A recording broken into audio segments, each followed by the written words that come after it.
Tudo bom, gente? Aqui quem fala é Pablo Camargo, sou professor e sócio na FK Partners. Continuamos aqui nossas entrevistas do projeto de carreiras da FK Partners. Temos a felicidade de trazer aqui hoje com a gente o Caio Pérez. Caio, se apresenta aí. Olá pessoal, prazer falar com vocês aqui.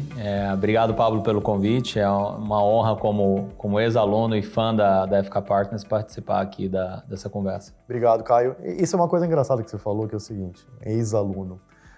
Uma das coisas que eu tive na minha transição de carreira, né, de mercado financeiro, de gestor, trader, para, enfim, educador financeiro, foi isso. Eu tinha uma profissão em que era eu e computador. Os colegas de trabalho, conversando e tal, mas era eu e computador. E hoje eu tenho a liberdade e a possibilidade de conhecer muita gente. De ficar colega dos ex-alunos, enfim, e engrandece muito, muito a carreira da pessoa. Quanto mais gente você conversa, quanto mais ideias você recebe, é sempre muito melhor. Então, isso é uma coisa que fiquei muito feliz nessa transição da minha carreira. Assim, uma coisa que eu aconselho você, se você está pensando, né? Assim, óbvio, tem a introversão, extroversão, mas fora isso, se você se coloca numa posição onde você tem acesso a muitas pessoas, é muito melhor para você. E o Caio está numa posição até muito mais expandida disso, né? Fala um pouco, Caio. Perfeito. Eu não sei se faz parte do tema aqui ou não, mas já que a gente entrou nesse assunto, eu vou comentar. Meu último curso aqui na FK Partners foi das aulas de CFA, né? Sim. E CFA você não espera encontrar pessoas extrovertidas, alegres e fazer amigos, né? Você vem fazer todo menos isso numa aula de CFA, né? E de fato, né? Assim, talvez seja uma turma um pouco mais silenciosa do que o normal, as pessoas estão extremamente concentradas. Mas, cara, fiz grandes amigos aqui, um grupo enorme de gente que a gente se fala até hoje, de pessoas que a gente fala até hoje. E muitos profissionais de mercado financeiro que, assim, querendo ou não, é uma seleção de pessoas super interessadas em evoluir na carreira, uma seleção de pessoas que querem, né, ter esses upsides ao longo do tempo. Então a gente fica acompanhando ali, vendo, né, pô, fulano virou MD Partner não sei onde, fulano tá fazendo isso, então é bem legal. E isso é uma coisa inesperada, esse networking que tem dentro do curso da FK, foi uma coisa que me surpreendeu positivamente. Óbvio que você não faz o curso por isso, né, você faz o curso pelo aprendizado, pelo conhecimento, pela certificação em si. Mas esse é um extra que é bom ter em mente que ele existe e que pode te ajudar muito na carreira, né? Exato, obrigado. Vamos olhar bem lá para trás, Caio. Tá com quantos anos? 34. 34. 34. Um pouco mais novo que eu. Caio, é o seguinte, que curso você fez? Boa pergunta, eu fiz administração no IBMEC em Minas, eu sou mineiro. Já fiz com a cabeça de tipo, cara, qual é a faculdade aqui mais voltada para o mercado financeiro? Eu já tinha essa vontade de trabalhar em mercado financeiro desde antes de entrar na faculdade. Deixa eu te falar, mas pré-faculdade você já tinha uma noção, quero mercado? Já tinha. Eu sou do interior de Minas, né? Cidade de 20, 30 mil habitantes. De onde você é? Chama João Pinheiro. Interior mesmo, assim. Esse eu não conheço. Cidade remota. Perto, qual que é a cidade de referência? Patos de Minas, Paracatu. Sim.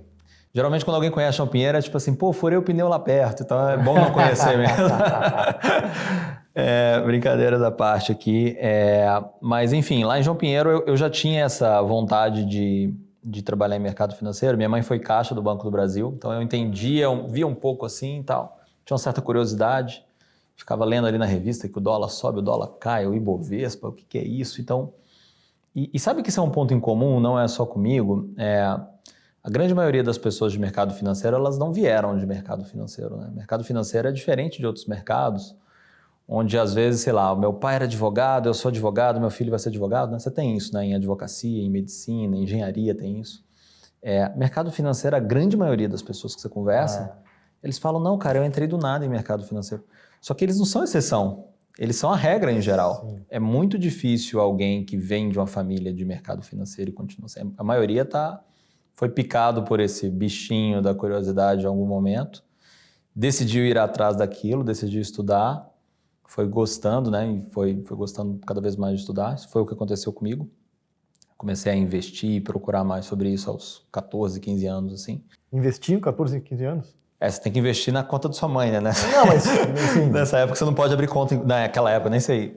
Hoje acho que está mais flexível, mas naquela época você não podia, né? Principalmente operar derivativos, sendo menor de idade, você não pode, né? Tem uma série de limitações. Estamos falando aí de 2001. Nossa, 2002, 2000 e muito lá atrás. E aí eu já gostava disso, já tinha ali minhas aventuras no mercado financeiro, digamos assim.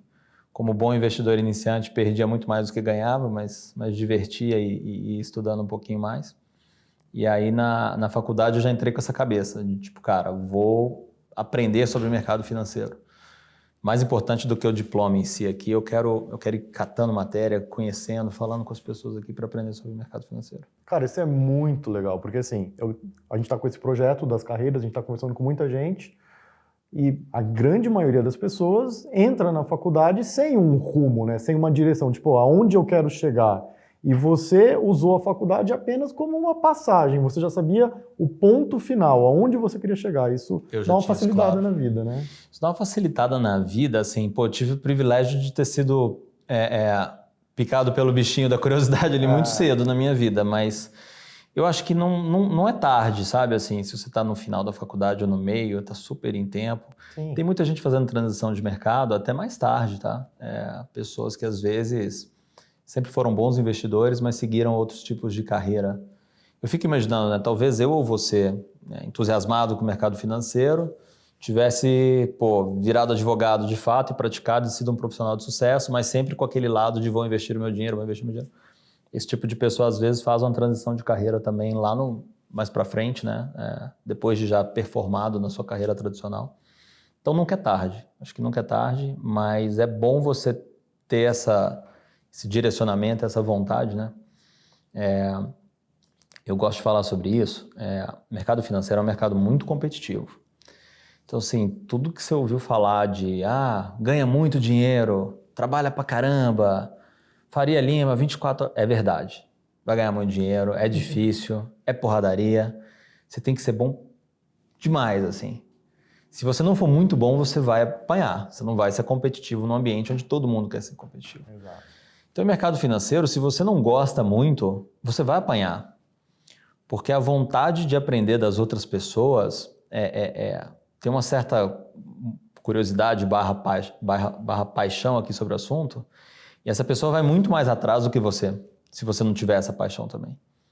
Então, se você está em dúvida se gosta ou se não gosta, se vai ou se não vai, não vai.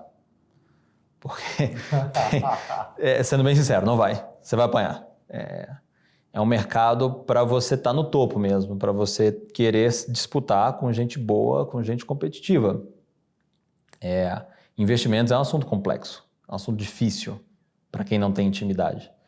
Agora, para quem gosta, enquanto você vai investindo, você vai pensando, né? Para que isso serve? Quem que pensou nisso? Como é que vai? Isso é legal mesmo, tal.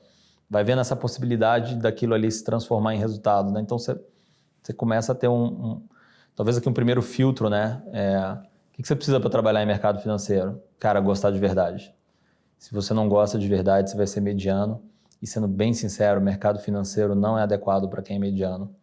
Porque você trabalha como se você fosse bom, só que você não vai ganhar tanto dinheiro.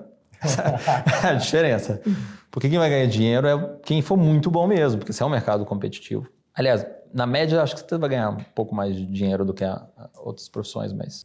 Mas é uma coisa que eu ouvi no começo da minha carreira que eu acho importante você até ganha na média um pouco mais do que as outras profissões, mas quando você coloca o Sharpe disso, né, o ajusta ao risco, a quantidade de horas, a queda de saúde, assim, para essa condição mediana que você comentou, não vale a pena. Não vale a pena. Assim, indo no extremo, né, extremo mesmo, carreiras do tipo artes ou futebol, coisas do tipo, tem essa característica, né?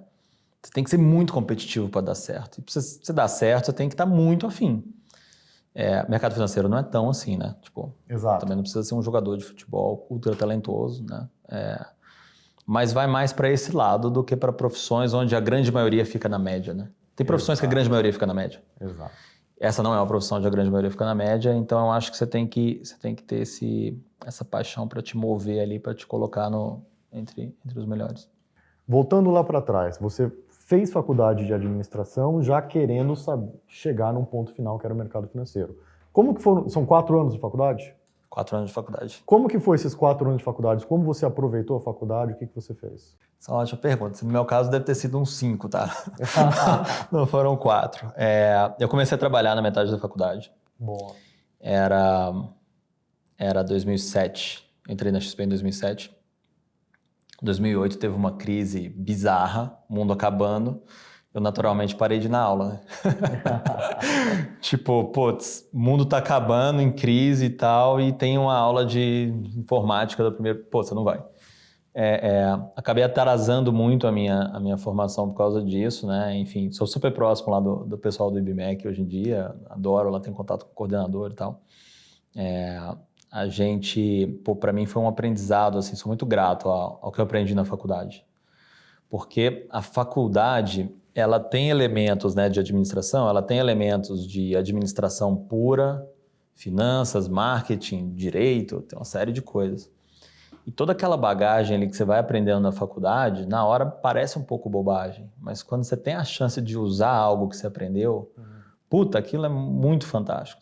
Porque essa vantagem Pô, isso acontece também durante os estudos de certificação. Você aprende um tanto de coisa. E muitas delas você não sabe para que serve ainda, ou se aquilo vai ser útil algum dia. Mas o momento em que aquilo é útil, é muito útil. E você chega com uma vantagem enorme, com uma bagagem teórica para te dar embasamento numa decisão prática. Então é um momento de brilhantismo assim, muito legal, né? Muito único. Então eu super valorizo isso porque acho que de fato isso te faz evoluir na carreira em momentos que são decisivos, né? Então, sim, fiz administração já pensando nisso. Comecei a trabalhar cedo na XP, tinha 20 ou 21 anos. Era estágio ou já era funcionário? Sei lá. Ótimo, vamos falar disso. A profissão de assessor de investimentos, né, agente autônomo de investimentos, você vira sócio de uma empresa e atua como sócio dela. E você é comissionado pelas receitas que você faz e recebe como dividendos dessa sociedade. Certo. Então, não é nem CLT nem é estágio. Sim. Mas é uma atividade full-time. Eu tinha uma certa dificuldade de explicar isso para os meus... Naquela época, para os meus coordenadores de curso lá, os professores, né? Porque, assim, tipo, eu era praticamente funcionário né? Assim, ocupava a minha agenda full-time. Foi por acaso, eu sempre tive essa curiosidade por certificações, por estudar, por pegar ali a bagagem teórica das coisas. Então, eu tirei a Ancord numa época que ninguém tinha isso, não sabia nem direito o que precisava. Alguém num chat de internet me contou, assim, eu fui lá e fiz a prova e tirei. E aí eu conheci por acaso, no intervalo da faculdade, importância do network, né? Um cara que fazia estágio lá na XP. E aí eu contei para ele, falei assim, pô, eu tenho Ancord. Ele falou, pô, você tem Ancord? Estão procurando gente de Ancord lá para, enfim, né, para atuar lá e tal, como broker. E entrei lá na XP em 2007. Aí fiquei na XP em Belo Horizonte, de 2007 até 2010, atuando como assessor de investimentos, ajudando as pessoas ali a fazer a alocação dos investimentos dela, especialmente em renda variável. Legal. E para as pessoas, puxando um gancho aí também da sua história de vida, você é do interior de Minas e fez faculdade lá em BH, sozinho, você morava sozinho, rap, essas coisas e tal? Eu mudei de casa, eu saí do interior aos 14 anos, eu fui morar primeiro com meus irmãos, depois com amigos e tal, foi aquela vida de república. Sim. Com 14 anos, bem cedo assim, então aprendi a ser independente, a me virar um pouquinho mais cedo do que o normal. E estudei lá em BH no colégio, e aí entrei na faculdade, onde eu, enfim, comecei essa profissão lá com a XP. Você acha que o fato de morar sozinho já muito cedo tem alguma influência na vida que você tem hoje, por exemplo? Ajuda muito, ajuda. Eu recomendo, tá? Tem umas coisas engraçadas, né? Assim, você quando você mora sozinho, você tem que se virar, né? Não tem ninguém para tomar decisão por você. E você vai, cara, sei lá, assim, o lixo não desaparece sozinho, a louça não lava... Tem uma série de coisas que você não percebe quando você é criança, né? E que quando você vai morar sozinho, você passa a perceber. E esse é um comportamento infantil e é meio óbvio, né, para todo mundo. Mas na empresa é a mesma coisa. Na empresa tem vários problemas que são lixos dentro de uma lixeira que ninguém tirou. E quem vai tirar? E quem que toma decisões? E quem que faz, entendeu? Assim, então, isso eu acho que eu sempre fui um pouco desse perfil mais independente, de querer resolver, querer fazer as coisas, e isso talvez tenha sido um traço de morar sozinho desde muito cedo também. Acontece pra caramba, assim, ó, em empresa, todo mundo faz uma reunião, aí tem 20 pessoas na sala, né? Quem Aí é o responsável? tem um slide, tem uma filosofia, e alguém pede mais dados, e vamos fazer uma próxima reunião para decidir não sei o quê. Cara, isso é tipo uma louça suja e todo mundo olhando, entendeu? Assim, alguém tem que resolver as coisas, alguém tem que fazer as coisas acontecerem, né? E eu acho que essa é uma característica que eu tenho, que eu recomendo que as pessoas se critiquem nesse sentido, né? É muito comum você ver estagiário, ou assessores júniores, ou que seja, né, uma pessoa mais júnior dentro de uma empresa, ela não se sente responsável pelas coisas, né? Ela te conta que o problema está acontecendo, né? Ô, Pablo, cara, ó, tem uma luz queimada ali, tá, no cômodo. Troca você, entendeu? Assim, como assim? Tipo, e lá na XP a gente tem essa característica bem divulgada, assim, pô, todo problema é seu. Eu acho que essa filosofia interna nossa, ela ajuda bastante, assim. O que aconteceu? Cara, não importa o que aconteceu, o problema é seu. Ah, mas foi o outro que fez. Pô, ele fez porque você não falou para ele não fazer, então o problema é seu também. Por que é legal você pensar que o problema é sempre seu? Porque quando o problema é do outro, você não tem que fazer nada, você é uma vítima do processo. Pô, aconteceu, cara. Pô, a culpa não é minha, né? Pô, a culpa não é sua. Pô, beleza, então você não pode fazer nada. A partir do momento que você começa a encarar de que tudo é sua culpa, pô, tudo você pode fazer diferente também, tudo você pode transformar. Então, eu acho que isso tem um poder imenso, assim, dentro de uma organização, você se responsabilizar. É óbvio que isso tem limites, né? Assim, não dá para você estar aí tomando decisões que não são suas, né? Sim, tem limite. Não é para o estagiário sair definindo o budget do ano, não é isso. Mas o estagiário, o assessor júnior, eu estou falando pessoas júniores porque isso acontece mais com pessoas mais júniores, né? Sim. Tem pessoas sêniores que também são assim, mas... Pô, você tá vendo um problema, não fica alertando de, tem um problema aqui. Pô, chega com a solução ou resolve. Eu tenho isso dentro do meu time, assim, muito... eu sou muito chato em relação a esse assunto. Eu odeio que alguém me fale sobre um problema sem me dizer o que a pessoa fez já. Porque eu quero que a pessoa resolva ou tente resolver. Assim, não tem nada de errado em consultar, né? Tipo assim, pô, Pablo, tentei aqui, cara, isso aqui eu fiz e não aconteceu, ou eu quero fazer isso, mas eu estou inseguro, me fala. Né? É diferente essa postura de eu te perguntar se a solução é aquela e me consulta aqui e me ajuda, Exato. versus eu te falar que tem um problema e que aquilo é absurdo. Né? Então, eu acho que isso é uma característica profissional muito relevante, muito importante. Não é nada óbvio, não pensem que é óbvio. Os problemas, quando a gente está aqui falando, né, e dando exemplos, o lixo não some de casa. Pô, é óbvio que o lixo não some de casa. Mas assim, pô, quais são os lixos que não estão sumindo dentro da empresa ou as situações que não estão resolvidas e que você deveria ser a pessoa que resolvesse? Sim. Acho que as pessoas ficam esperando elas terem o cargo para elas assumirem o protagonismo, né? Só que, na verdade, o chefe espera o contrário. É o inverso. É isso, é muito... assim, pô, quem que você vai nomear como chefe? Quem você vai dar uma promoção? O cara que tem atitude, o cara que faz, o cara que já age como se fosse. Então, sai agindo como se fosse. E aí, putz, você já vai tendo mais experiência, vai tendo mais visão, as pessoas vão te chegando melhor. Acho que o grande recado disso acho que a grande maioria das pessoas tem, na verdade, o medo de errar por tomar essas iniciativas. Eu acho que isso acho que esse é o grande problema dessa situação que você pintou. Eu acredito que a grande maioria das pessoas tem, putz, mas se eu fizer errar vai ser ruim, então, enfim. E não é bem isso, né? Assim, se a pessoa errar de uma maneira lógica, não tem problema. Você botou um ponto muito legal esse. Tem lugar que tem problema errar, né? Que é aquele lugar que te mata, né? Eu não conseguiria viver num lugar assim, né? Assim, e eu recomendo que se você tenha esse perfil também, procure um novo emprego. O líder que não dá liberdade para errar, porque assim, pensa que um dia você vai ser líder, né? E no papel de líder, você tem a sensação de que tudo você faria melhor do que a pessoa que é seu liderado. Você é mais experiente, você tem mais habilidade comercial, você é mais tudo do que ele, você de fato faria melhor.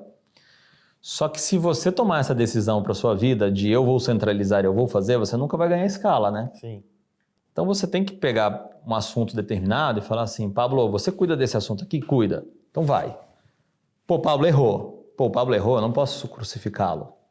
Tem gente, tem líder que crucifica. E aí ele mata a criatividade, ele mata a independência, ele mata a autonomia. Aí você pergunta para ele, na entrevista de emprego, ele fala, pô, dou super autonomia pro meu time. Cara, dá autonomia pro seu time, só que você crucifica todo mundo que erra. Pô, então você vai ter um belo de um problema, né? Então, esse ponto é bem importante, assim. Direto eu falo na XP, assim, tipo, pô, galera, vamos parar de discutir isso aqui, porque isso aqui é o seguinte, a gente vai fazer. Vai dar errado mesmo, assim, ó, vai ter uma imperfeição aqui, vai ter uma imperfeição ali, e beleza, aceitável que tenha imperfeições. Mas, ó, fulano, você vai decidir, você vai fazer. Tipo, porque senão você fica procurando o perfeito, o que agrada a todo mundo, o que não vai dar erro para ninguém, você vai caindo num corporativismo, numas discussões que não tem sentido, sabe? Então, acho que tem que ter essa praticidade, assim. E para você ter essa praticidade, você tem que dar essa liberdade da pessoa errar. Errou, beleza, entende, aprende, reconhece que errou, isso é um ponto importante. Tem nada pior do que uma pessoa que errou ficar ainda insistindo de por que errou e que estava certa que errou. Não, tipo, pô, errou, pensa que você errou mesmo. Não tem problema errar. Todo mundo erra, né? O problema é errar 2 vezes, a mesma coisa. A mesma coisa 2 vezes. E assim, com dados, com as informações que você tinha, com o cenário que você tinha, você foi ali tomar uma decisão e você errou. Faz parte. Você não tinha os resultados pós. Faz parte. Agora, uma vez que você fez isso e você errou, e você tem o resultado pós e você errou de novo, pô, aí você é burro, entendeu? Tipo, caramba, pô, você já sabia que ia dar errado, já fez isso uma vez, já deu errado, você vai fazer de novo. Exato. Se não tinha nada de diferente, e isso acontece com as pessoas. Assim. Pô, e por que você fez? Ah, porque foi o que a gente fez da outra vez. Porra. Exato. Não dá, entendeu? Assim, eu tô falando aqui de uma forma caricata, mas assim, pessoal, isso acontece bastante. Eu mesmo já fiz isso algumas vezes, assim, normal. A gente tem aqui nossos lapsos de erros, erros que não deveriam ter sido cometidos. Vem cá, aí em que ano da faculdade você começou a trabalhar na XP? Então, lá no IBMEC tem uma política que não pode trabalhar antes do 7º período. Os 2 últimos períodos é quando você deveria trabalhar, até então você deveria estar focado na faculdade. Legal. Só que, cara, não dava. Tipo, se meu sonho era trabalhar em mercado financeiro, tinha oportunidade. XP era totalmente desconhecida, tá? Assim, XP era nome de Windows naquela época. A gente...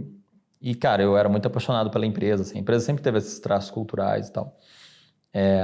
Então, eu comecei a trabalhar meio que sem o IBMEC saber nesse período. E em algum determinado momento, tinha aqueles processos lá de estágio supervisionado, essas coisas assim. Sim.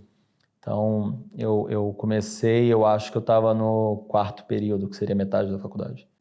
Bem cedo, então. Bem cedo. É legal.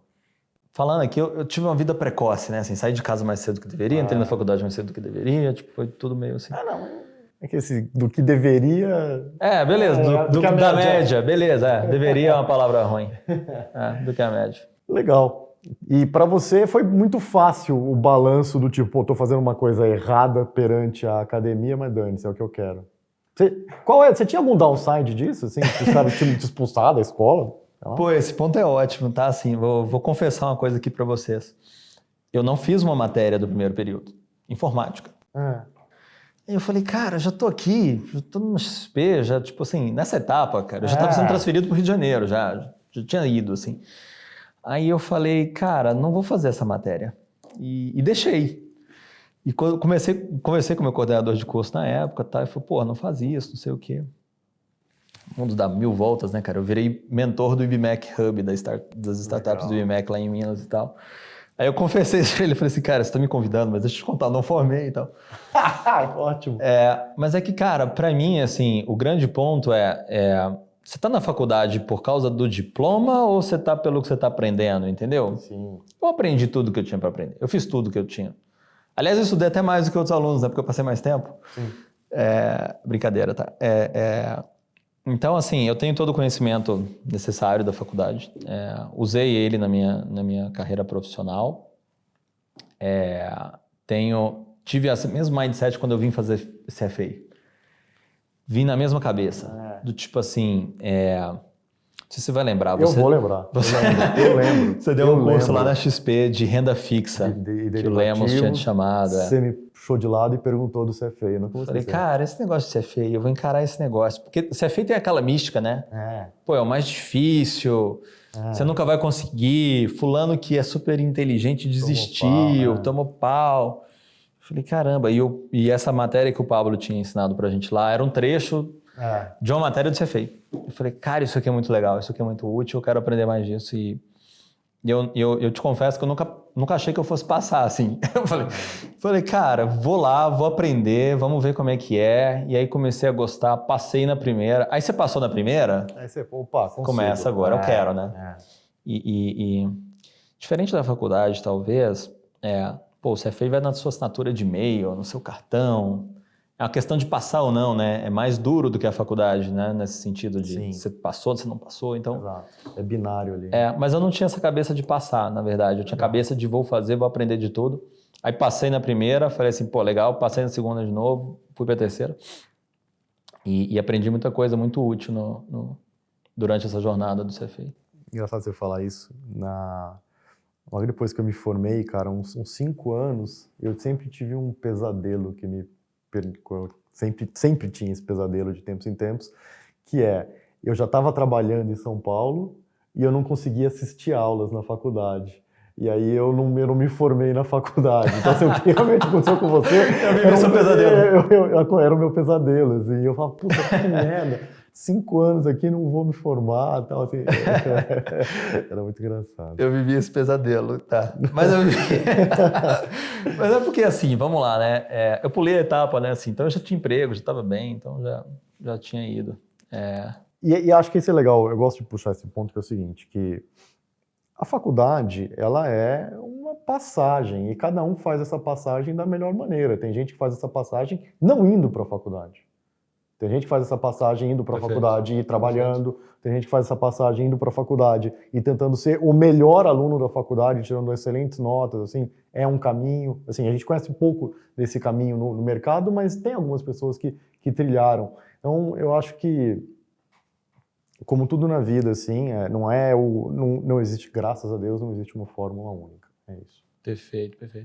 Tem um ponto que é legal, né? Assim, pô, tem gente que às vezes fica tão nervoso com o fato em si, né? De eu tenho que formar, eu tenho que passar no CFA, né? Assim, tipo, é pesado isso para ele. E eu acho que isso até atrapalha, né? Assim, na jornada em si. Sim. E às vezes fica aquela coisa sem propósito, né? Assim, a pessoa que... Tem muito isso no mercado financeiro, tá? Assim, o cara formou em medicina e tá em mercado financeiro. Por que ele formou em medicina, né? Assim, pô, medicina deve ser foda para formar, né? Assim, deve ser muito chato. E o cara fez algo que ele não queria para chegar até o fim, mas sem o propósito de verdade da coisa, né? Então, é meio triste essa pressão que as pessoas se colocam no ponto errado, talvez, né? Eu diria assim. Então, pô, você tá querendo fazer CFA? Para quê? No meu caso aqui, eu queria aprender. E queria abrir a cabeça e ter esse conhecimento para mim. Isso me ajudou na minha profissão? Não sei, cara. Assim, pô, sendo bem sincero. Assim, não sei, tipo... Sim, tem profissões específicas, né, onde você tem que ter o CFA, Head de Research, cara, você tem que ter CFA, né? Fudeu. No meu caso, eu sou Head comercial da XP de expansão, né? O meu trabalho é muito mais de montar novas empresas que fazem distribuição de investimentos. Então, a princípio, você olha de longe e fala assim, pô, o CFA não ajuda em nada aqui. Cara, teve vários trechos que ajudaram, muita coisa. De conhecimento, de comportamentos de aversão a risco das pessoas, que isso é muito útil em relações humanas. Na hora de pensar sobre o mercado de investimentos de uma forma geral, você ter a visão do que o CFA Institute pensa, de como ele age, como ele fala, como ele... Assim, Sim. Pô, esse negócio é muito legal mesmo. Tem um valor bizarro, assim. Bacana. Voltando lá para trás, a transição, então, faculdade, né, academia e trabalho, mercado de trabalho, ela foi muito mais suave possível, porque você continuou na mesma profissão que você tinha, né? Foi. Porque, na verdade, eu sempre tive acompanhando o mercado de investimentos, então isso foi bem tranquilo para mim. Eu sou apaixonado por esse mercado de investimentos, eu gosto disso, assim, eu não me vejo fazendo outra coisa na vida. acho que pô, fazer essas... Ao longo do tempo na XP eu fui trocando de função, né? Assim, a XP era muito pequena, a gente não era corretora quando eu entrei ainda. E eu tive várias outras funções lá dentro, sempre relacionadas a investimentos. Mas existem vários ângulos quando você fala de investimentos, né? Sim. O meu sonho era ser head de análise, né? Porque head de análise é muito legal, né? Assim, você fala, cara, compra, o negócio sobe, a galera compra, pô, aquilo ali é mais mágico, né? Olhando de fora. E tem tanta profissão que vocês não imaginam que existe, né? Assim, profissões que existem só num lugar, não existem em outro, né? Assim, funções específicas tem muita coisa, tem muito ângulo diferente, o mesmo assunto. Agora a gente está começando, por exemplo, a olhar mais a parte de crédito, que tem uma relação bizarra com investimentos, mas que olhando de fora é mais esquisito, né? Você fala, pô, crédito tem a ver com investimentos. Para quem não é de mercado, assim, demora um pouquinho para fazer essa conexão. Então tem tudo a ver, assim, as passagens disso, como isso afeta balanço, como isso afeta distribuição, como isso afeta mercado como um todo, as alocações das pessoas físicas em si. Então, tudo é meio conectado, né? Então tem várias funções e vários trechos diferentes. Mas eu acho que eu tive uma carreira fluida, assim, de pegando um conhecimento de uma coisa, usando na outra e tocando. Na XP a gente tem muito essa mobilidade de, que tipo de profissional a pessoa tal é? Ela serve nessa função, naquela, né? Assim, então a gente faz essa... Não é algo estruturado, organizado, onde a gente tem um rodízio de carreiras. Acho que isso não existe em lugar nenhum, tá? Inclusive, já falei com várias pessoas de outros bancos, assim. Acho que ninguém tem esse tipo de organização, como se fosse um trainee constante, né? Acho que não. Mas essa mobilidade profissional, ela é importante, né? Porque você é um profissional mais coringa, é uma coisa boa, né? Sim, com certeza. Às vezes, em mercado financeiro, se você se especializar demais em uma coisa muito específica, aquela coisa ali, ela pode mudar, né, ao longo do tempo e você ficar ameaçado, né? Então, assim, é importante você abrir a cabeça para as evoluções que estão acontecendo, elas estão acontecendo rápido, né? Quando você se formou, você foi para o Rio, pelo jeito? Como é que é? Cara, o que aconteceu comigo? E eu acho que você tem que estar preparado para esse tipo de coisa em mercado financeiro, né? Eu tinha uma vida cômoda lá em Belo Horizonte, eu era um dos melhores assessores, tinha 21 ou 22, não sei. Tinha um bom fluxo mensal, assim, Legal. né, de receita, uma base de clientes, tava ótimo, era sócio regional do escritório. A XP... 20 anos tava voando, hein, meu? Tava bem, cara, assim, e Belo Horizonte, quando você ganha qualquer pouquinho de dinheiro, já é muito mais coisa do que São Paulo, né? E a XP me convidou para esse desafio, para ir para a matriz ficava no Rio de Janeiro, para tocar um plano que seria um plano universitário, que era, tipo, incentivar o público universitário a investir mais. Que até então não tinha nada a ver comigo, né? E eu, tinha aquela vontade de, vou para a matriz, vou aprender outras coisas e tal, vambora, assim. Larguei, não é salário, né? Meus ganhos mensais desabaram.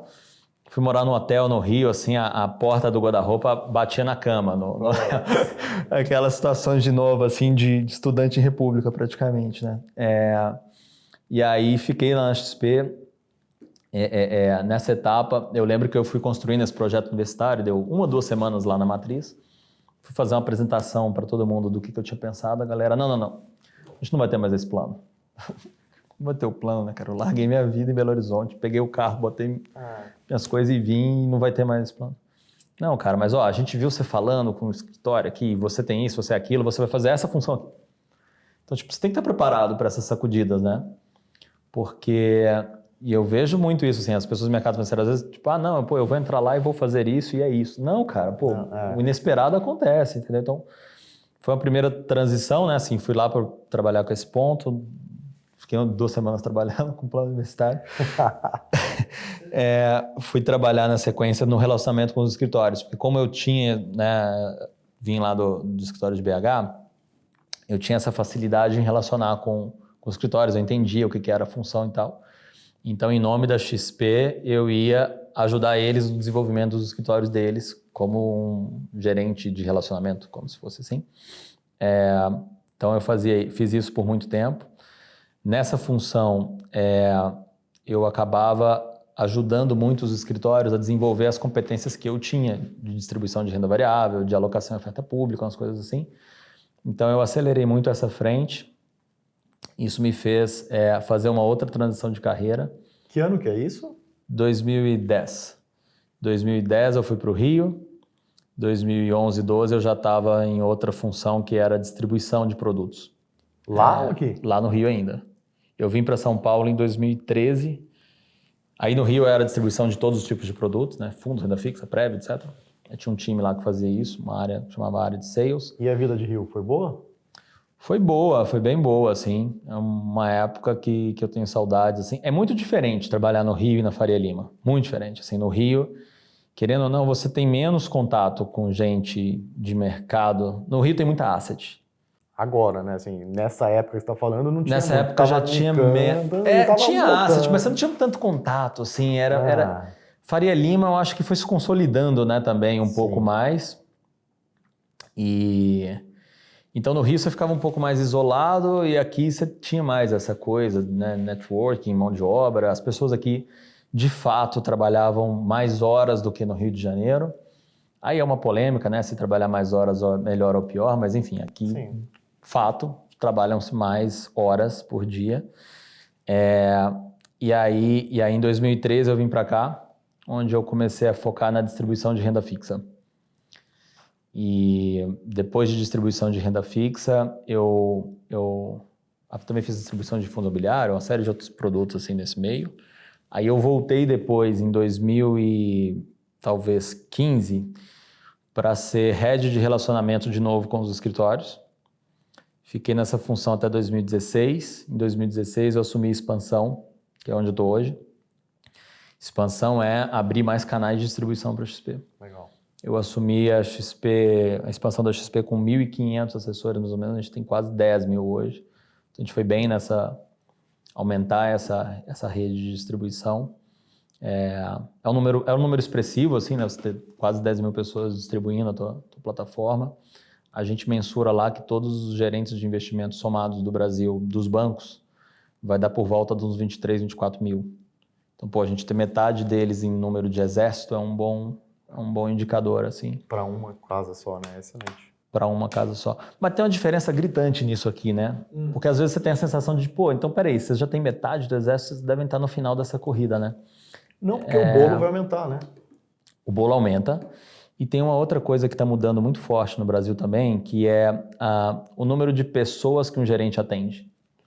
Num cenário de juros alto, num cenário de pouca educação financeira, um gerente de banco ele pode atender 1.500, 1.200 pessoas. Eu vi esse número, eu não sabia, eu não tinha ideia disso. Nesse nível, tá? Exato, 800 mil, exato, esse número. Hoje, um gerente de private de um grande banco, ele atende 250, 300 famílias, às vezes. Você fala, mas ele é private, né? Ele deveria ter pouca gente, né? Não, cara, ele tá lotado de gente, porque tem muita gente dentro dos grandes bancos querendo falar sobre investimentos e não existe mão de obra dentro dos grandes bancos, inclusive, para se cobrir toda essa demanda. O número adequado disso, na nossa visão, é por volta de, cada assessor tem uns 80, 100 clientes. Isso é um nível de relacionamento que você consegue dar atenção, você consegue, né, ter calls com a pessoa de maneira frequente e tal. Então, quanto mais profundidade você quiser ter no teu relacionamento entre assessor e cliente, mais tempo disponível você tem que ter para aquela pessoa. Não adianta você falar que você tem um portfólio customizado e que você vai dar uma super atenção se você tem 300 pessoas na carteira. Exato. Não consegue. É humanamente impossível. Você pode ter toda a tecnologia do mundo, você vai acabar tendo falta de tempo para sentar com ela. Então, a gente acha que essa conta está mudando, não só na XP, em todos os lugares. Tá? Todos os bancos eles precisam fazer adaptações para ter mais gente disponível para o mesmo bolo fixo de investidores, né? Aí esse bolo está aumentando, que é outro ponto super importante. Aí você tem taxa de juros abaixo, o que acontece? As carteiras ficam mais complexas, né? Porque você tem que tomar mais riscos, tem que pisar em ambientes que você não está acostumado, então a demanda por falar de investimentos aumenta. Paralelo a isso, né? A internet veio trazendo um conhecimento muito grande para os clientes. E o assessor ou o gerente de investimentos, ele não pode ter menos conhecimento do que o cliente. Então, assim, você quer trabalhar nessa profissão, você quer assessorar alguém nos investimentos, não dá para o teu cliente saber mais do que você, senão é ele que vai te assessorar. Exato. Então, à medida que os clientes foram ficando mais capacitados, o assessor começou numa pressão e numa corrida também de capacitação, né? Então, você tem um ambiente aqui onde você precisa criar pessoas capacitadas, com tempo disponível para atender um mar de investidores que está querendo informações, querendo fazer coisas. Então, esse cenário, na nossa visão, é um cenário que ainda vai muito longe, assim, de aumento do tamanho de número de profissionais falando sobre investimentos no Brasil. Além disso, né, assim, a profissão de assessor, acho que ela está estabelecida, está bem consolidada. Existem outras profissões consolidando tudo ao mesmo tempo, né, em fases de maturação diferente. Então, por exemplo, há poucos anos atrás, você não tinha casa de research independente. Então, quantos analistas de research você tinha no mercado? Você tinha os dos grandes bancos. Assim. A própria XP não tinha tanto research, assim, tinha tanta gente trabalhando lá. Esse mercado está em ebulição, assim, né? Tem várias casas emitindo opinião, casas sérias, boas, demandando mais profissionais, e esse mercado tá, né? Assim, beleza, tem gente aqui dando sugestões sobre ativos, né? Que são essas casas de research. Você tem, além do distribuidor, né? Do assessor, do gerente e tal, você tem um cara que é a figura do consultor, né? Que seria um cara independente, não vinculado a nenhuma placa. E esse cara, ele dá um palpite na vida do cliente que vai além dos investimentos dele, né? Tem mais a ver com, talvez, o planejamento financeiro dele completo. Ou ativos que nem são, talvez, líquidos, né? Então, essa função do planejador financeiro pessoal ou do consultor, que se dá uma misturada, né? Sim. Hoje em dia, tem vários nichos dentro dela. Essa profissão também que está, assim, em franco crescimento.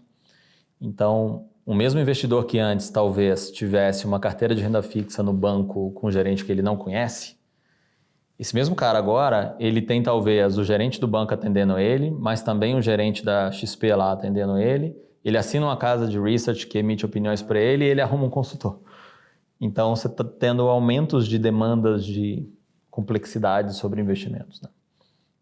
Que é bom para todo mundo. Que é bom para todo mundo, deixa o mercado mais complexo, assim, né? O grande tomador de dinheiro do Brasil antes era o governo, então se alocava em título público e simplificava a vida, né? Agora, com juros baixos, essa complexidade vem vindo, né? Vai sobrando dinheiro para startup, vai sobrando dinheiro para fundo de private equity. Essas coisas, elas estavam mortas pelos juros altos, né? Você não vai fazer um investimento arriscado se você tem juros a 20, a 15. Né? Assim, não tem necessidade. Faz bem pouco sentido. Então, quem fazia isso era quem tinha muito dinheiro, assim, e fazia com um percentual potencialmente menor. Ou os loucos. Deixa eu te falar um negócio, quem gosta do risco mesmo. Engraçado que você comentando essa história, essa parte, como o timing é importante para tudo na vida. Não sei se você vai lembrar, tá? Em 2007, 2008, tinha lá uma campanha da Bolsa para ter 5 milhões de CPFs. Era 5 o número, não era? Tinha o guarda-chuva do Pelé na praia. Isso. Eram 5 milhões de CPFs que era a meta, né? Era a meta, 5 ou 3, uma coisa assim. É isso. E isso nunca aconteceu. Isso foi uma grande piada no mercado por muito tempo, porque assim, ficava no máximo em 500 mil, tal, pá. E agora, o negócio está acontecendo, vai acontecer. Agora está acontecendo. Eu acho que assim, deu uma descasada ali, porque eu acho que pensaram que publicidade resolvia o negócio, né? Então, queriam popularizar a Bolsa, mas não abaixavam emolumentos. Não tinha nenhum tipo de campanha de abaixar custos de transação em geral. As próprias corretoras também não tinham essa onda de corretagem zero que tem agora. Sim.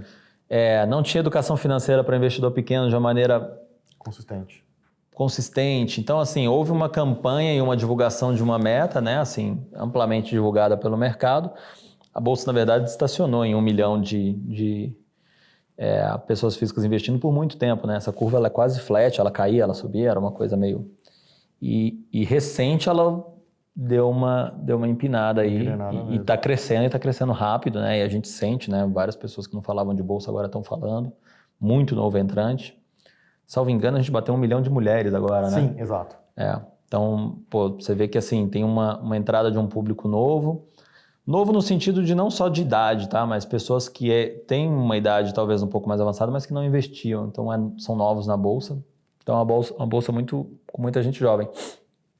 Acho que todos esses fatores contribuíram, né? Queda de taxa de juros, aumento da educação financeira, custos de transação caíram. A Bolsa em si, ela tá mais interessante porque ela tem mais tipos de ativo agora, né? Você tem uma série de coisas que não existiam naquela época, assim, sei lá, debênture de infra não existia. Não. Renda fixa de FGC era muito pouco popular, nem sei se existia, acho que não. LCI e LCA não tinham sido criadas ainda. Tudo nessa época era tipo assim, cara, falava, né, assim, desses tipos de assunto. E é engraçado, assim, nessa coisa de time, né? Eu fiz distribuição de produtos por muito tempo, né? E você tem alguns produtos, assim, quando ele nasce, cara, ninguém quer saber dele, né? Assim, Sim. se eu te falar, pô, Pablo, eu quero te mostrar aqui uma letra de incentivo à infraestrutura, você vai falar, não, cara, eu já não quero, né? Sei lá o que é isso, mas não quero.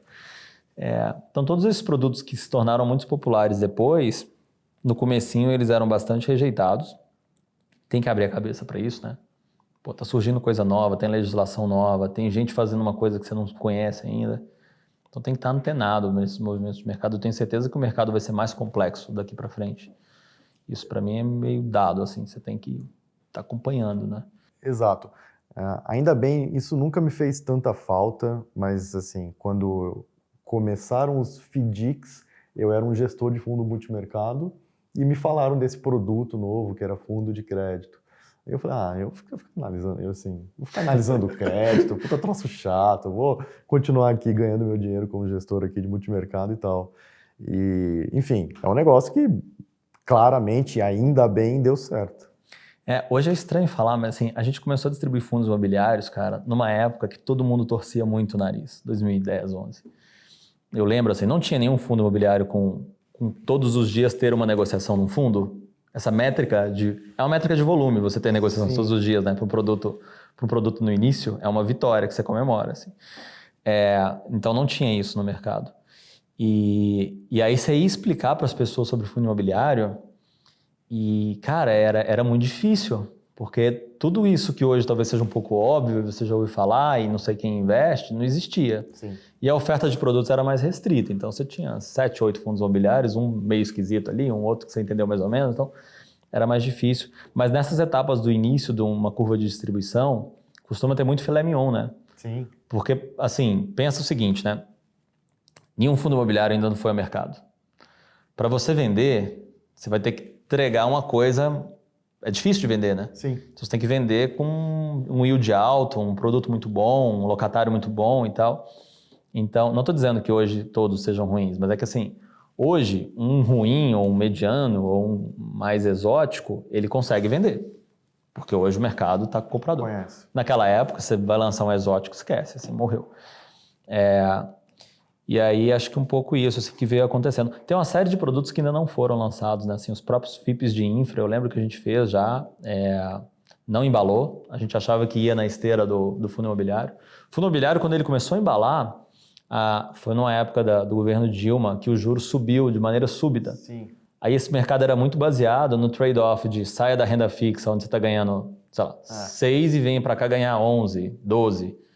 Aí, de repente, os juros virou 15. Exato. Aí, tipo assim, pô, você tá num negócio que tem 12 ainda, então você sofreu muito. Então, o mercado, ele cresceu, amassou, depois ele voltou a crescer de novo e popularizar. Cara, no final do dia, eu acredito que tudo vai pro juros. Se os juros é baixo, você viabiliza mercado.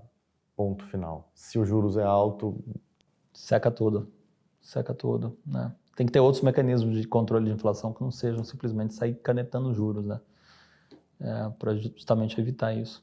Agora está num ciclo legal, né? Assim, tem uma certa popularização de private equity, de venture capital, então você tem startups recebendo fund, né? Tem uma certa onda de liquidez por causa dessa complexidade de juros baixos no mundo, né? Dinheiro não vale nada mais, né?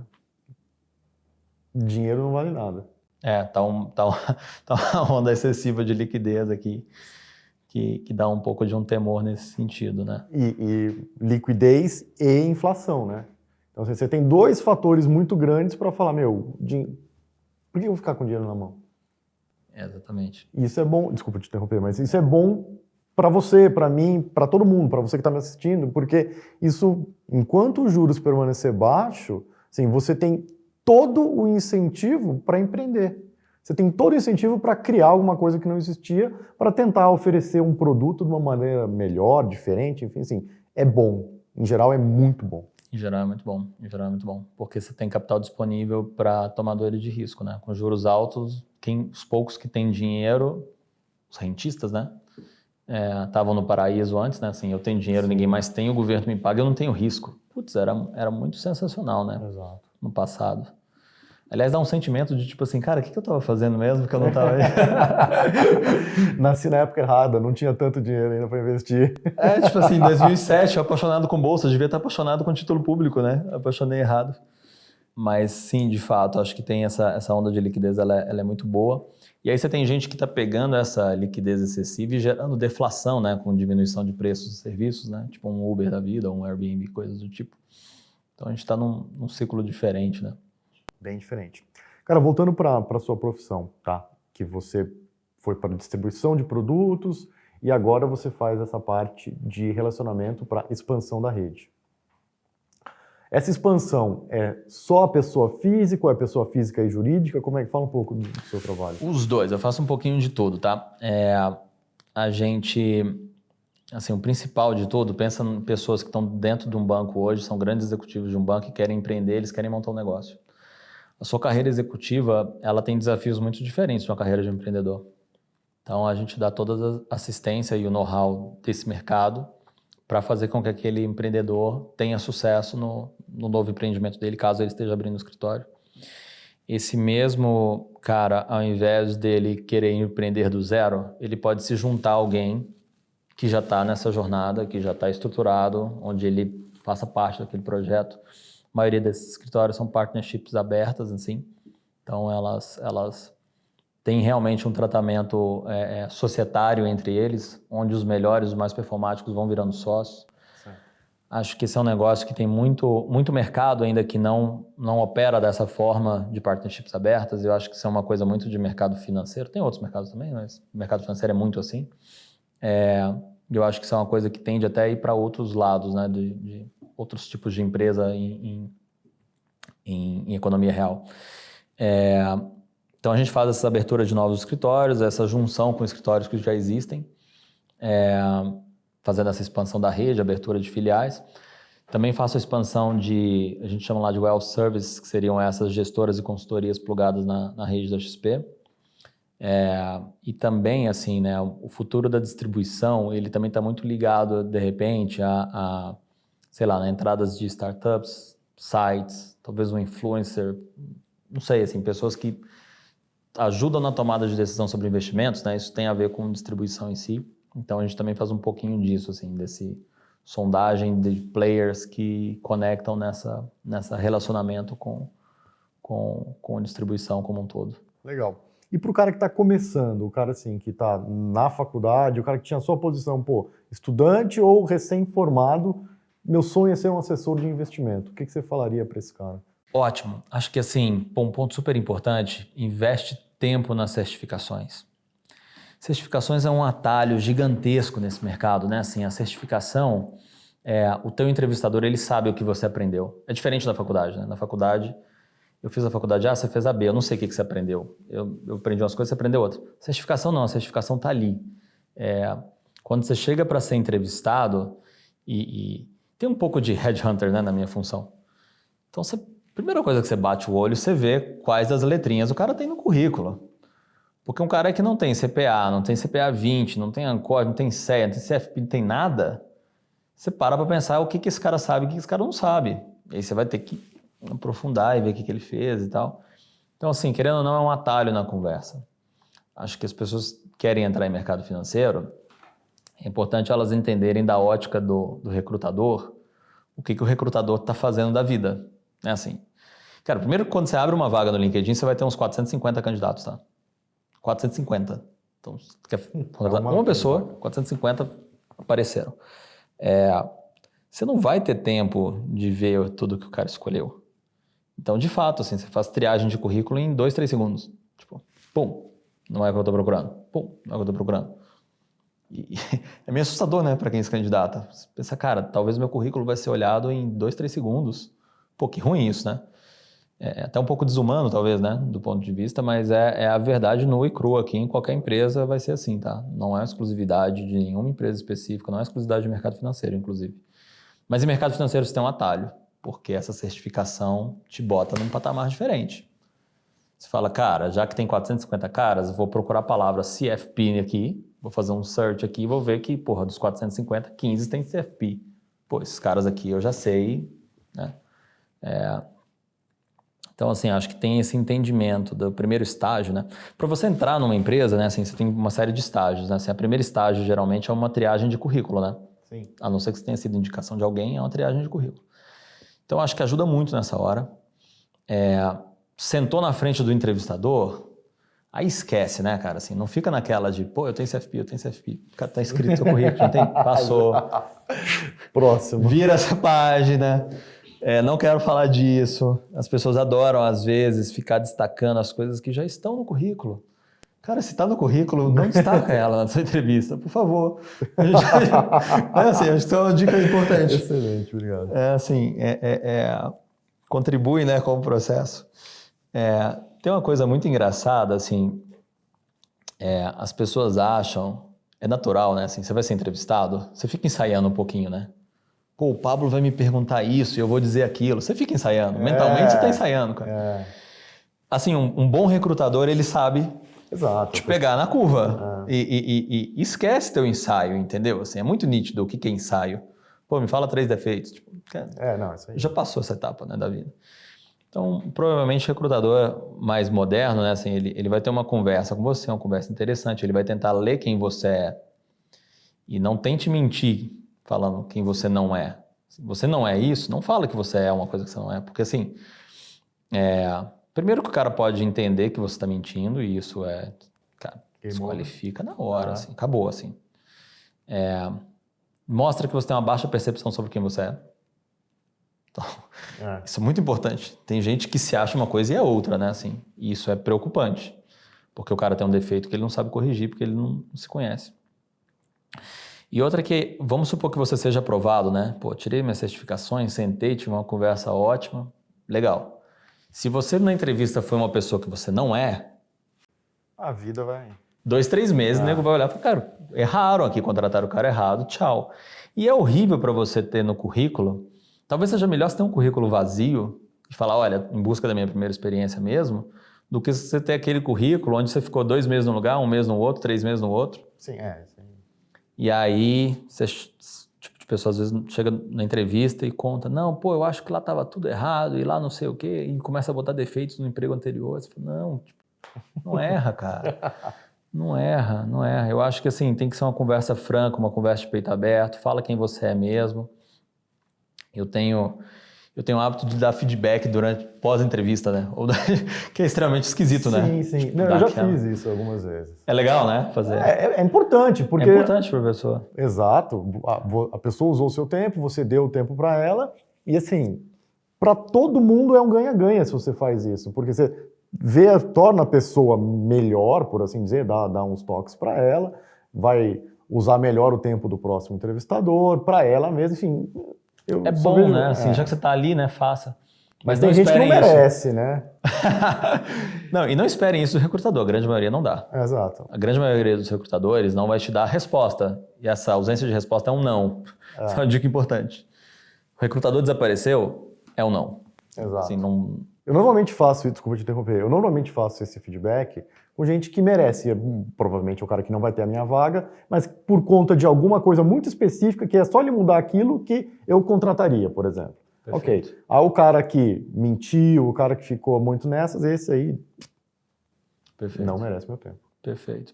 Eu acho que a gente tem que se dedicar, principalmente quando é um defeito corrigível, fácil, tá óbvio ali, né? Assim, acho que aumenta ainda mais a nossa vontade de querer contribuir, né? Mas eu acho super interessante. Os processos de RH, eles estão mudando, né? Eles estão ficando mais moderninhos nesse sentido, assim, né? Cada vez mais é uma conversa interessante, uma coisa que você sente a conexão com a empresa, né, e tal. Outra dica importante, né? Não tente fazer o contrário, né? Tem gente que chega e quer te entrevistar, né? Durante a entrevista. E assim, na posição de recrutador, você tem que manter a ordem. É um jogo de futebol que tá todo mundo fazendo falta. Você vai ter que dar um cartão, entendeu? Assim, eu sou mais bravo. Eu bato forte quando isso acontece, assim, ou quando a coisa tá saindo do rumo. Porque não dá para você tentar... Cara, não dá para você chegar numa empresa explicando que você é ótimo, que você passou em 3 lugares diferentes, mas que você tá ali para ouvir o cara. Ninguém quer pessoa arrogante. Exato. Tipo assim, pô, legal, você tem um check aqui agora no teu currículo, você é arrogante. Tipo, porque o entrevistador, ele tá te julgando, cara, que imagem que você tá passando, entendeu? Assim, pensa que o entrevistador, ele vai levar ali meia dúzia de anotações, não mais que isso, né? Então, que tipo de imagem que você tá passando? Pô, uma delas, certamente, arrogância não é uma muito desejada, né? O que o Caio busca? Eu busco gente que tá querendo matar ou morrer, literalmente, assim, eu gosto de... Aí eu tô falando da composição do meu time, especificamente, não para ser assessor, tem coisas diferentes aqui. Legal. Mas pro meu time específico, eu busco gente que quer matar ou morrer, gente que se vira por conta própria. Porque na composição de time, você tá falando de montar o teu próprio time, você tem que se entender como líder e que tipo de gente que dá certo com você, né? Você tem que saber fazer bem essa leitura, né? Do tipo assim, pô, um cara, sei lá, medroso, burocrático, organizado, ele não daria certo fazendo expansão. Expansão é outro tipo de skill, né? Como assessor de investimentos, talvez uma pessoa pouco diligente, acelerada demais, meio perdida, meio caótica, isso não é legal para o cliente. Tipo, talvez tem tons moderados dessa coisa. Muito introvertido, assim, a um ponto que atrapalha, também não vai funcionar para ser assessor de investimentos. Então, acho que é legal pegar as motivações da pessoa, assim, eu gosto muito disso, assim, cara, por que a pessoa está ali? O que ela quer? O que ela espera, né, assim, ela quer... E aí ouvir aquilo ali eu acho que é super importante como entrevistador. Acho que é importante você deixar claro isso nas suas entrevistas, né, assim, quais são as suas aspirações, o que você quer.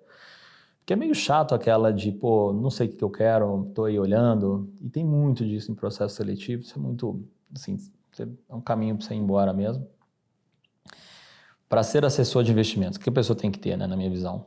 Ela tem que gostar de verdade, é o que a gente falou aqui mais cedo.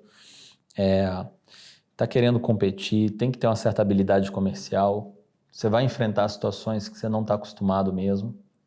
Você vai enfrentar, assim, cara, pô, sei lá, é uma crise nova que você nunca viu, uma coisa assim, fora do roteiro, sabe? E você tem que saber como é que você vai agir comercialmente. Durante a entrevista, às vezes eu boto o candidato nessa situação de conflito para entender como é que ele reage sobre uma coisa inesperada, né? Porque, assim, você quer uma pessoa que, na verdade, tenha essa dedicação pelo cliente, essa paixão, o entendimento, né? Eu acho que, assim, o entendimento do que você faz para um assessor é uma coisa muito importante, assim. Pô, uma parcela pequena da população consegue poupar. Essa é a realidade do nosso país. Então, esse cara, ele trabalhou durante anos, ele economizou dinheiro na vida dele. A trajetória da vida dele inteira foi essa, né? Assim, ganhar dinheiro para sobreviver. Tem um pouco mais de dinheiro do que a sobrevivência e ele conseguiu economizar. Pô, parabéns, entendeu? Assim, pô, animal. Tem que ter uma diligência muito grande com esse dinheiro. Cara, você tem que entender o quão sagrado é aquilo ali, entendeu? Assim, o quanto é importante aquilo. Aquilo ali é o futuro da família do cara, é a segurança financeira dele. Ele veio lá de trás para conseguir aquilo, independente da origem do dinheiro dele, assim, pô, tratar com respeito, entendeu? Então, não cabe, assim, pessoas com desvios de conduta, coisas do tipo, assim, pô, você tem que ser um cara super entendendo o que você está fazendo, né, assim, nesse ponto de vista. E aí eu acho que essa característica do assessor, né, assim, o assessor, ele é tipo teu melhor amigo falando com você sobre investimentos, só que ele é profissional disso, né? Todo mundo tem um amigo, né, um primo, um tio, alguém que você tem uma referência em investimentos, que você troca uma ideia de vez em quando. A grande diferença é que o assessor faz isso profissionalmente, então ele tem muito mais ferramentas, ele tem muito mais acesso, ele está full time dedicado àquilo. Uma isenção profissional, né? Porque você está no churrasco com seu primo, você vira e fala, pô, compra aí que com certeza vai subir, né? Assim, tem esse tipo de conversa não diligente. Um profissional de investimentos tem esse tipo de diligência, então o assessor nada mais é que isso, que uma pessoa que está assessorando de fato, porque lidar com investimentos não é fácil. Uma coisa que eu gosto de falar, né, assim, pô, a gente é educado desde novo, pô, o que você vai ser quando crescer, né? Essa frase é um clássico, né, assim. E para os nossos pais, assim, era muito essa de o que você vai ser quando crescer, né, porque meu filho tem que ser alguma coisa e para investir, pô, para investir é poupança, é imóvel, então essas são as nossas bases, né, da nossa geração. Investimento é poupança imóvel e um emprego estável, bem nomeado, bem visto na sociedade. Então essa é a base, né? E aí, quando essas pessoas, depois de tudo que elas passaram, a faculdade de medicina, o caramba 4, sobrou dinheiro, elas nunca foram treinadas, nem um ano sequer, nem 6 meses sequer, sobre o que fazer com o seu dinheiro, entendeu? Sim. Então você foi treinado para virar um médico e ganhar dinheiro como médico. Ganhou dinheiro como médico, o que você faz? Ninguém nunca te falou. Ninguém nunca te falou, seu pai também não sabe, porque também não é assim. E aí essas bases, elas estão caindo, né? Essa transição está acontecendo, né? Inclusive, talvez na escola, né? Vai começar a ter esse tipo de conversa dentro da escola em algum momento. Dentro da escola. Planejamento financeiro pessoal dentro da escola, noções básicas de investimento, crédito, direito, essas coisas todas dentro da escola.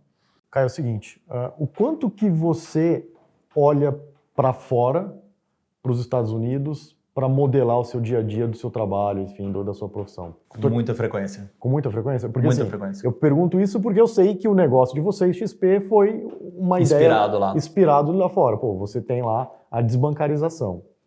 Aí, o quanto você usa disso além, né? Tipo, quanto que a gente espera de número de pessoas na bolsa, quanto que a gente espera, enfim, de número de pessoas que vai ser atendida pelo mesmo assessor e por aí vai. O quanto você consegue traçar o paralelo, porque eu imagino que lá fora tem algumas similaridades com aqui pode virar lá, mas tem muita diferença também. Cultural, taxa de juros aqui agora é baixa, mas lá sempre foi baixa, enfim, desde muito tempo. Enfim, número de... Eu queria entender um pouco mais disso. Perfeito. Tem mais similaridades em outros mercados, assim. Tem muita coisa que você não precisa ficar quebrando muito a cabeça que você acha referência em outros lugares. Aí aqui a gente está falando de mercados de investimentos em outros países, a gente estuda principalmente Estados Unidos, mas também outros países, né? Assim, essa desbancarização e essa mudança nas plataformas na Europa, até cases da Índia a gente já viu, do México. Pô, existe uma diferença, isso é muito legal. É bizarro o quanto é diferente o mercado de investimentos da Argentina, do Brasil e do Chile. É bizarro.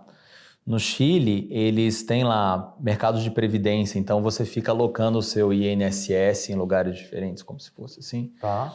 Na Argentina, o mercado local não existe, então você mandou dinheiro, 99% dele para fora. Então, aqui no Brasil, né, é um país onde você tem um home bias muito forte, então você investe localmente, você pensa em reais, empresa brasileira, é muito forte isso, muito forte.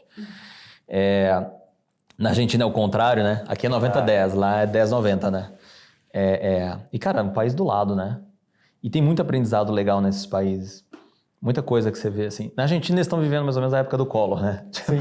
Coitados. Mas é uns aprendizados que você vê acontecendo na prática, na realidade, é muito interessante. Mas voltando para Estados Unidos aqui, lá esse movimento de desbancarização ocorreu mais ou menos na década de 90 ali em diante. Ainda está muito, muito forte. Eu lembro que eu visitei a Charles Schwab em 2010, junto com outros sócios da XP, para a gente... Tava nessa, né, assim, de conhecer modelos, de inspirar e de ver coisas e tal. Grande parte do que a gente vê hoje no Brasil, naquela época lá, já é super normal, assim. Sim. Pô, eu invisto no Caio Investimentos, powered by Schwab. Isso lá já existia nessa época, 2010, assim. Como essas plataformas se relacionam com os escritórios, como os escritórios se relacionam entre eles. Se o Robot Advisor, ele substitui o assessor, se ele complementa o assessor, sabe? Essas questões assim. Isso tudo a gente já viu lá fora. E além do mercado de investimentos trazer essas referências, tem outros mercados aqui no Brasil que trazem referências importantes para a gente. Eu estudei muito, por exemplo, o mercado de franquias aqui. Pegar essas feiras de franquia e ir lá e pegar panfletinho e conversar e... Pô, como é que abre uma sapataria aqui? Como é que é a relação do franqueado com franqueadora? Sim, faz todo sentido. Redes de corretor de imóvel, já fiz benchmark. Até, assim, vários... Cara, eu já fiz os benchmarks com as 20 empresas diferentes. Até empresa de caminhão. E você consegue encontrar essas similaridades de mercados. Óbvio, você tem que parar e entender que uma coisa é diferente da outra. Sim. Beleza, não dá pra... Não depara. Mas tem várias coisas aqui que tem muito a ver de como essas placas se relacionam e como você poderia relacionar dentro de mercado financeiro ou que tipo de revolução que pode vir. Legal. Eu fiz questão de fazer essa pergunta para você porque eu imagino que as pessoas que estão acompanhando a gente, muitas delas devem pensar, poxa, eu vou entrar no mercado de trabalho, mercado financeiro, eu preciso ser a coisa mais diferente do mundo, senão eu não vou conseguir e tal. Quando na verdade não é isso. Você tem que fazer o que precisa ser feito de uma maneira melhor do que o seu concorrente. Assim, fazer o arroz com feijão muito bem feito e entregar de uma maneira melhor, de uma maneira diferente, né? Fazer uma desconstrução ali do arroz com feijão, é muito melhor do que você criar uma comida que não existe, que pode não agradar o paladar. Cara, eu super concordo com isso. Principalmente para quem está começando, você não tem que ser genial, brilhante, ter uma ideia revolucionária. Guarda isso para depois. Guarda para depois, vai. Senta lá, Cláudia. Cara, pô, você tá pedindo uma coisa específica aqui, entendeu? Assim, só faz, entendeu? Assim, vai no básico. As pessoas erram muito no básico. Muito no básico. Eu tenho um case ótimo lá na XP, né? Assim, ele é o sócio mais novo da XP, inclusive. Ele foi meu estagiário durante muito tempo, numa função muito horrível, que tipo assim, sei lá, chegou os documentos de um novo assessor, você tem que conferir, né? Se o CPF do cara tá escrito igual no CNH, né? Assim, função muito ruinzinha e chatinha no começo, mas que era um cara que entrega, que faz o que tem que ser feito e depois vai buscando as melhorias daquele processo, do que ele tá fazendo. Sim. E tem muito... E aí isso é muito legal. Aquele cara que questiona, que quer saber, vamos por aqui, vamos por ali, dentro de uma casinha que ele está dominando, né? É diferente de você querer rediscutir, sei lá, o reposicionamento de marca da XP. Tipo assim, cara, o que você entende desse assunto, sabe assim? Então isso acontece muito com quem é mais novo, às vezes chega com vontade demais de dar uns pitacos que não fazem sentido e achar que aquilo ali vai ser muito turning point da carreira dele. Não vai. Até porque não vai. Isso é meio duro de falar assim, mas, cara, a ideia tem um valor muito baixo. Exato. Putz, mas eu adoro essa frase. Assim, Facebook e Orkut. Napster, primeiro MP3. As pessoas mais novas não vão nem saber o que é, né? Mas foi o primeiro tocador de MP3. Você inventou, né, praticamente, essa coisa de você... Share as coisas. Então, a execução vale muito mais. Desculpa. A XP não é a primeira plataforma aberta de investimentos do Brasil. Não é. Mas se você perguntar para a grande maioria das pessoas quem é a primeira plataforma aberta de investimento, o nego vai responder XP. Sim. A gente não é a primeira. A gente executou melhor do que os outros. Acho que esse é o grande diferencial. E aí, no mercado como um todo, você vai ter muito isso dentro de uma empresa ou dentro da sua própria empresa que seja. Ideias boas, assim, de lote, sem um autor, dando sopa aí, esperando alguém organizar bem, né?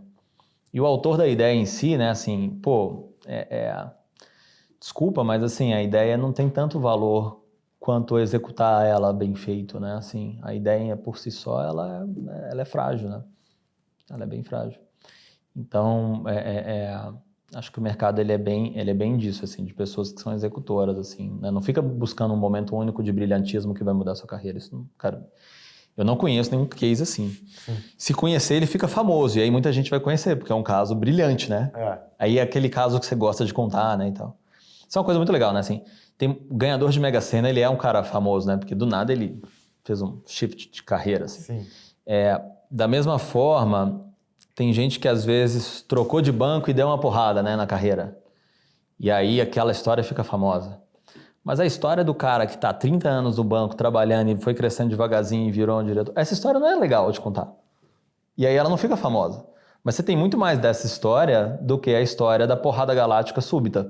Exato. A história da porrada galáctica, ela faz mais barulho. Ela é vendável. Mas a grande maioria das pessoas, eu converso com muita gente de mercado, a grande maioria das pessoas, carreiras sólidas, constantes, por muito tempo em um lugar, entregando muito resultado por muito tempo e ficando realmente muito grande. No nível que não dá para você imaginar, né? Assim, o quão grande dá para chegar. Isso é uma reportagem esses dias que os maiores CEOs do mercado financeiro ganhavam 50 milhões por ano. Caramba, 50 milhões por ano? Isso estava acontecendo e ninguém sabia, né? Assim, tipo, quantos anos existe presidente de banco? Exato, exato. Essa história não fica famosa. E ninguém quer saber qual é a história do cara que virou presidente de banco, né? Tipo assim, quer dizer, o presidente sim. Os diretores já ninguém olha, né? Assim, mas são carreiras muito parecidas. Poxa. Então você tem muitas carreiras que são muito sólidas, muito boas, mas que não são famosas. E por isso essa ideia mirabolante de vou ter uma ideia e vai dar uma pancada e porque o fulano fez isso, tem que tomar um cuidado. Assim, a probabilidade joga mais a favor de estabilidade, entrega e longo prazo mesmo. Legal. Quantas pessoas tem na sua equipe? Minha equipe tem umas 20 pessoas. Umas 20 pessoas, tá. É pequeno pro patamar. A gente coloca 500 pessoas por mês dentro da rede da XP e é uma equipe considerada pequena para o que a gente faz lá dentro. Bacana. E o Caio, há 15 anos atrás, começando uma carreira, agora com uma equipe relativamente pequena, mas muito provavelmente eficiente, com uma posição super relevante no mercado financeiro.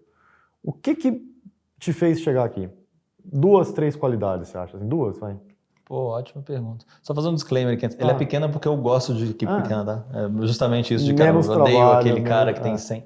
Aquela ideia de que tem 100 pessoas abaixo, isso é muito importante. Exato.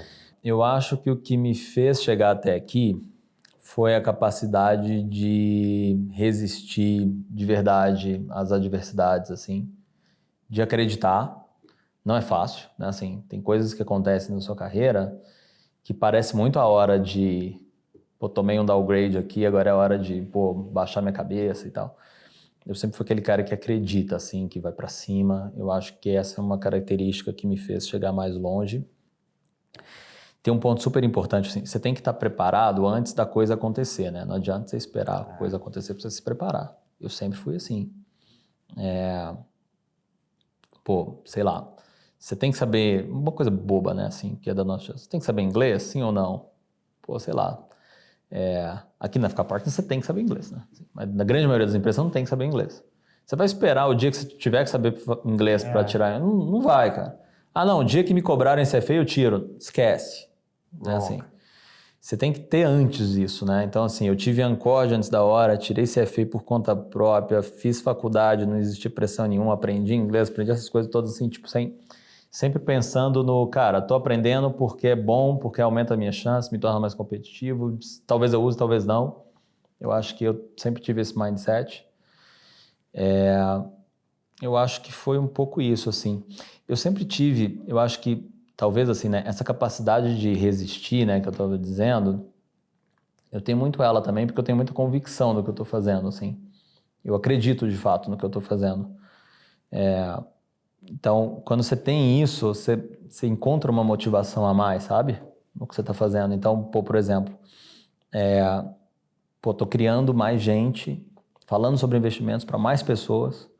Então, você vai ter mais brasileiros atendidos e assessorados nos investimentos deles e vão ter performance melhor, a família, todas essas consequências que estão por trás do que eu estou fazendo. Então, isso te dá uma motivação extra, né? Pô, a FK tem um papel fundamental, né, na carreira de muita gente, na minha carreira e na carreira de muita gente.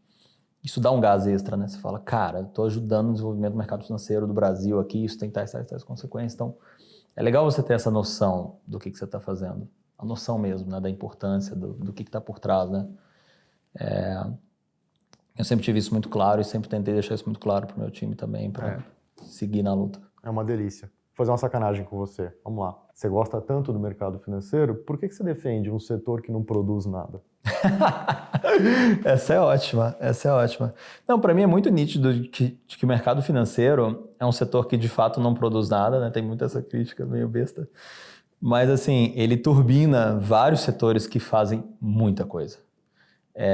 Sem mercado financeiro, as coisas cresceriam de uma maneira muito mais orgânica, muito mais lenta. Então vamos para um exemplo aqui fora da caixa, tá? Um produtor rural qualquer com recursos próprios. Pô, esse ano ele vai ter uma colheita, se ela for boa, ano que vem ele aumenta um pouquinho a área plantada, aí ela é ruim, ele não tem o que fazer, ele diminui pra caramba a área plantada, talvez ele tenha que vender a fazenda dele, quebrar e tal. Tipo, essa é a vida e a evolução de um produtor sem o apoio de um banco, sem apoio de crédito, por exemplo. A partir do momento que você fala, pô, mas o Joãozinho ali, ele tem dinheiro parado, ele poderia emprestar dinheiro para o banco e o banco empresta para esse produtor rural. Pô, deu uma safra ruim, pô, o produtor rural conta com crédito. Pô, pode expandir aqui e gerar mais riqueza para o país? Pô, pega o dinheiro lá no banco, expande um pouquinho mais rápido. Então, para mim, assim, sem dúvidas, a economia ela é umas 200 mil vezes melhor graças à existência da mobilidade de capital ao mercado financeiro.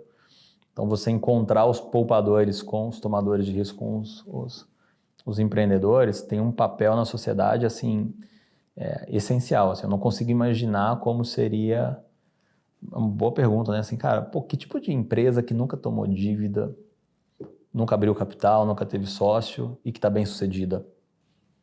Acho que nenhuma, né? Sim. Então, pô, bora fazer um teste. Pega uma empresa aí e fala, olha, você está proibida, você nunca vai ter crédito, você não pode abrir partnership de nada, não vai vender esse capital social para ninguém, cresce sozinho aí, vai. Tipo, Boa sorte. Mais ainda, né? Pô, não faz parcelamentos no cartão de crédito, né? Porque tem outras aqui, né? Sem falar do papel do mercado financeiro em si, de conta corrente e tal, mas beleza, vamos deixar vamos falar só de crédito aqui e equity markets aqui.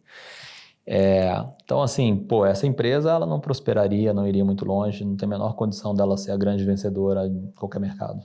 Você nem tocou nesse assunto agora, mas tem a ver com o link que a gente falou no passado. A parte da educação financeira. O cara que poupou o dinheiro, a pessoa física que poupou o dinheiro, por conta dos produtos do mercado financeiro, ele tem uma oportunidade muito diferente do que poupança daqui a 30 anos. Perfeito. Pô, e vamos imaginar que assim, no mundo sem mercado financeiro, né, um poupador de dinheiro não tem o que fazer, ele guarda embaixo do colchão. Que seja na conta corrente parada. Pô, isso não parece justo, né? Assim, você vai fazer pilhas de dinheiro não investidos? Ah, não, pô, esse cara deveria usar o próprio dinheiro para empreender. Pô, mas ele não é empreendedor. Ele não quer.